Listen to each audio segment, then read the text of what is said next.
भारत की धरती पर कई महापुरुष पैदा हुए हैं। सबकी अपनी कोई न कोई विशेष कहानी है। जैसा कि शेक्सपियर ने कहा है, some are born great, some achieve greatness and some have greatness trust upon them. Baba Saheb doctor Ambedkar की कहानी भी महानता से भरी हुई है। ये महानता मेहनत संघर्ष के बल पर प्राप्त की है।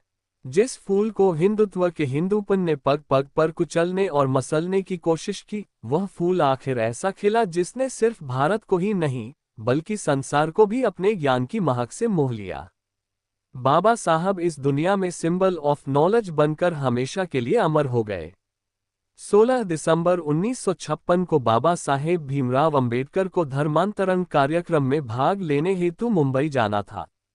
3 दिसंबर की रात को बाबा साहब इस कार्यक्रम की तैयारी के बारे में चिंतन कर रहे थे। इतना ही नहीं, उन्होंने अपनी अधूरी रचना बुद्ध और कार्ल मार्क्स को जल्दी पूर्ण करने की भी सोची। उन्होंने अपनी लाइब्रेरी से कार्ल मार्क्स की किताब दास कैपिटल निकाली तथा अपनी अधूरी कृति को पूर्ण किया। इस प्रकार उन्होंने 3 दिसंबर की रात अपनी अधूरी कृति को लिखने में व्यतीत कर दी। 4 दिसंबर को उन्होंने राज्यसभा की कार्यवाही में भाग लिया था। कुछ मुद्दों पर बहस करने के बाद वे वापस अपने घर वापस लौट आए। घर लौटने के बाद 4 दिसंबर को उन्होंने कांग्रेस को सशक्त विपक्ष देने के इरादे से राजनीतिक दल के गठन के लिए आचार्य पी.के. अत्रे तथा एस.एम. जोशी को पत्र लिखकर रिपब्लिकन पार्टी ने जुड़ने के लिए सहयोग मांगा। 5 दिसंबर की सुबह काफी अधिक ठंड थी। देर रात तक जागे रहने के कारण बाबा साहब डॉक्टर अंबेडकर सुबह देर से जागे। उनका सहयोगी नानक चंद रत्तू कार्यालय चला गया था। उस दिन मुंबई से डॉक्टर मावलनकर भी उनके घर आए हुए थे।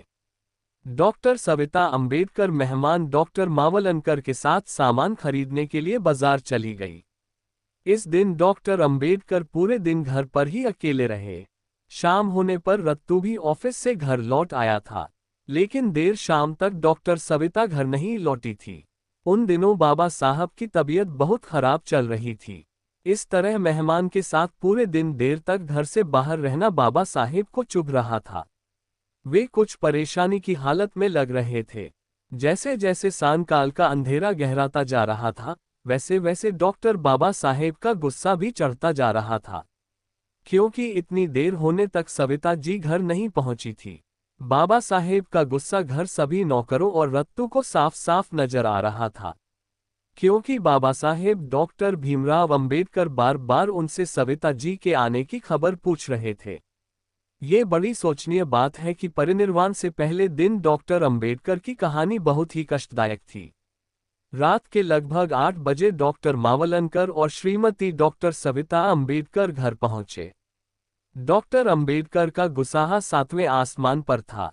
घर के कर्मचारी बहुत भयभीत थे कि न जाने बाबा साहेब सविता जी के साथ क्या अनहोनी कर दे। बाबा साहेब तो धैर्य और करुणा के महासागर थे। उन्होंने बचपन से ही कष्ट और पीड़ा को सागर की तरह अपने में समा लिया था। डॉक्टर श्रीमती सविता जी को बाबा साहेब के सामने जाने की हिम्मत नहीं हुई। घर के नौकरों ने और नानक रत्तू ने बाबा साहेब का गुस्सा शांत करने की काफी कोशिश की थी। बाबा साहेब का गुस्सा थमा नहीं था कि तभी जैन प्रतिनिधि मंडल के सदस्य उनसे मिलने आ गए। बाबा साहेब तो अपार सहन शक्ति के सागर थे। दिन भर तनाव में होने के उपरांत भी उन्होंने जैन धर्म के प्रतिनिधियों से संवाद किया। उन्होंने जैन और बुद्ध की कृति उनको भेंट की। जैन प्रतिनिधिमंडल के अगले दिन के आमंत्रण को उन्होंने स्वीकार कर लिया था। डॉक्टर मावलनकर रात को हवाई जहाज से मुंबई चले गए थे।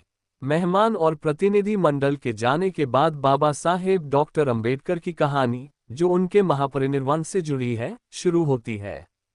नानक चंद ने रात में उनके सिर में तेल की मालिश की। बाबा साहब को थोड़ा आराम महसूस हुआ।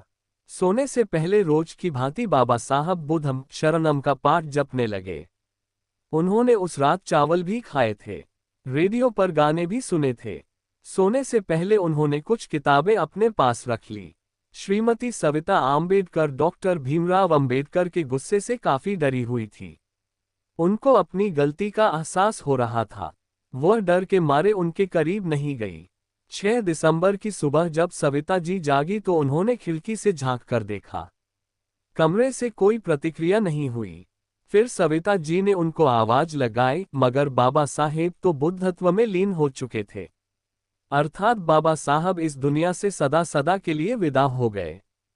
बाबा साहेब के पार्थिव शरीर को डकोटा हवाई जहाज से दिल्ली से मुंबई ले जाया गया। उनके अंतिम दर्शन पाने हेतु मुंबई की सड़कें जाम हो गई थी।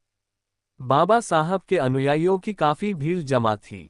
उनके पुत्र यशवंत राव आम्बेडकर ने बाबा साहेब को मुखाग्नि दी। बाबा साहब ने बौद्ध धर्म अपनाया था, इसलिए उनका अंतिम संस्कार बौद्ध रीति के अनुसार हुआ।